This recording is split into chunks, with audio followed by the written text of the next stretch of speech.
I call the Honourable Trevor Miller. Oh, that's an apt speaker.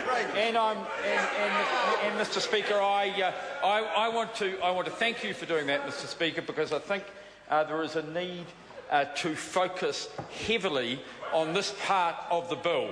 I think it's fair to say it would be important to focus even more heavily on the next part of the bill as well, because that's the grubby bit where they give even more money that they're taking off hard-working, hard-taxed New Zealanders back to their mates. That's in the next part, and I will get on to that after we've had the division. After we've had the division on this one. But, Mr. Speaker, I cannot go any further talking about this part of the bill without absolutely refuting the comments made by way of interjection by the person who purports to represent the Wairarapa in this electorate. Mr. Speaker, I am stimulated by that comment to go to Danny Burke on Monday and tell them that he thinks that $45 extra tax for the average person, the average motorist in the Wairarapa is nothing.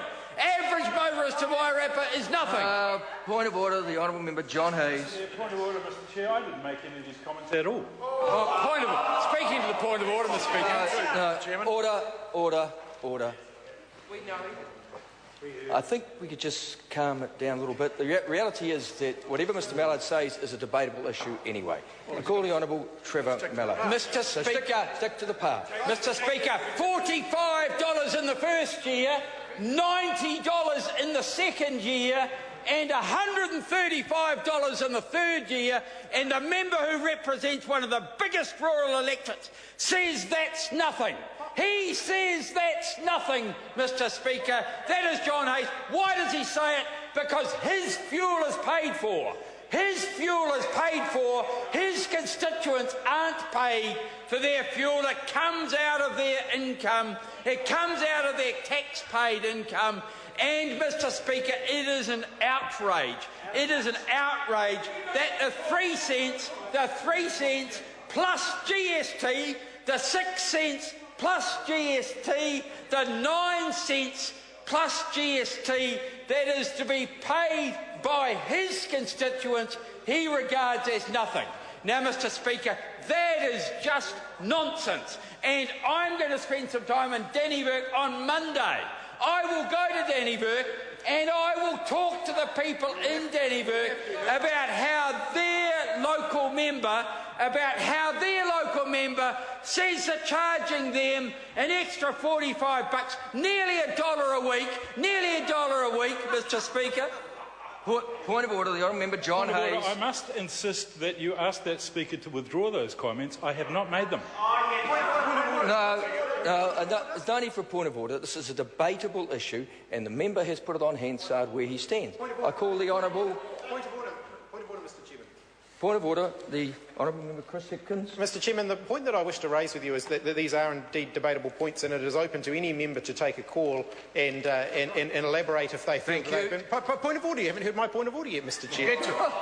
So, Order. There's a point of order on the floor. It's silence. The point that I am raising, Mr. Chair, is that Mr. Hayes has interrupted Mr. Mallard twice in order to make points that he could make in a debate.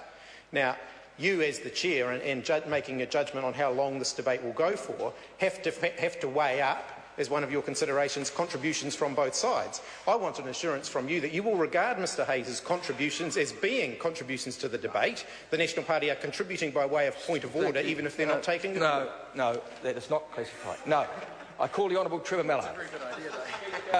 John Hayes indicated that he thought that these were nothing or not much or something like that. Not much. I apologise. It wasn't nothing, it was not much. Well, it might be not much for someone whose travel costs are paid, who runs up and down with his massive Volvo and the taxpayer pays for him. The taxpayer pays for him, but, sir, for most of the people who run around Dannyburg and Eketahuna and Tanui and Masterton and Featherston and Pahiatua and doesn't go to Wairarapa, but Waikika, what is it? Waipakarau, Mr. Speaker. All those people who pay for their petrol know that paying an extra $1 a week per car in their family, and they've got to have a car, and many of them, because of the very poor public transport, have to have more than one car. They know that it is significant. It cannot and should not be described as not much, Mr Chairman. It should not be described. Now, getting back, Mr Chairman, to the detail in this particular amendment, Mr Speaker, what this allows for is an increase in the first year of 5.9%. But, Mr Speaker, the 5.9% does not include the GST. Is this honesty? Is this honesty in a regulatory statement?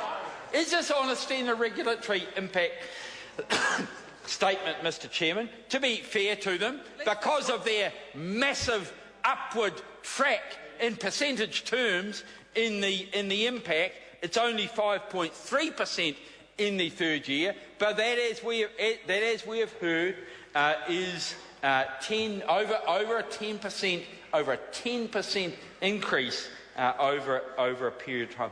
But, Mr Speaker, Mr Chairman, I will go back to a point which I think, Mr Chairman, needs to be focused on by the House, and that is, and I don't want to sound like Sir Geoffrey Palmer, but we are the fastest lawmakers in the West. We only have... Mr Chairman, I haven't finished. I call the honourable member Cam Calder. I move that